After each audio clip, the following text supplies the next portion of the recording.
सरुपथार के इकरानी चारियाली के icing dhaba में कल रात के वक्त कुछ उद्दंड युवकों ने जमकर हुड़दंग मचाया।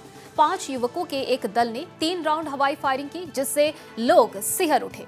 लेकिन हिम्मत दिखाते हुए वहां उपस्थित लोगों के साथ ढाबे के मालिक और कर्मचारी ने 2 युवकों को धड़ दबोचा और उन्हें पुलिस के हवाले कर दिया। इनकी पहचान गजेन बोरा उर्फ मनदीप और राजस्थान के जयपुर निवासी दशरथ सिंह के तौर पर की गई है।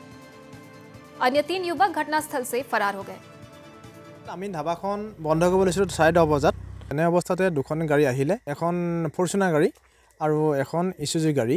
দুজন ব্যক্তি নামি আহি আমাৰ ধাবাত তেখেতে কৈছিল যে আমি মদ পাম নেকি। তেতিয়া আমি ক'লোঁ যে ধাবাত কোনো ধৰণৰ মদ নাই, মদ্যপান নহ'ব, কোনো ধৰণৰ ড্ৰিংকছ এলাউড নহয়। তেনে অৱস্থাত তেওঁলোকে অলপ অশ্লীল ভাষাৰে গালি গালাজ পাৰিলে। গাড়ীত থকা দুজন ব্যক্তিয়ে কি কৰিলে, হঠাতে তিনি জাই গলি ফুটালে। 10:45 মান বজাত আমি তিনিটাকে আমি শব্দ শুনিলোঁ। শব্দ শুনোতে ওলাই আহোঁতে আমি গম পালোঁ ইতিমধ্যে ৰাইজে 2জন লোকক কৰায়ত্ব কৰি ৰাখিছে আৰু তেওঁলোকে কথামতে আমি ইয়াত যেতিয়া গন্তব্যস্থলত যেতিয়া উপস্থিত হ'লোঁ, তেতিয়া আমি গম পাওঁ যে কি কয় তেওঁলোকৰ কিবা মদ বিচাৰি পেলাই তেওঁ ধাবাখনলৈ আহিছিলে। মদৰ ধাবাৰ গৰাকীয়ে মদ নাই বুলি তেওঁলোকক ক'লে। কোৱাৰ পিছত তেওঁলোকে উদণ্ড স্বভাৱেৰে বা উদ্ভণ্ডালি ইয়াত আৰম্ভ কৰি দিলে। কিয় ইয়াত মদ নাপায় বা কেলে নাপায় তেনেকুৱা ধৰণৰ কথা কিছুমান তেওঁলোকে ক'বলৈ ধৰিলে।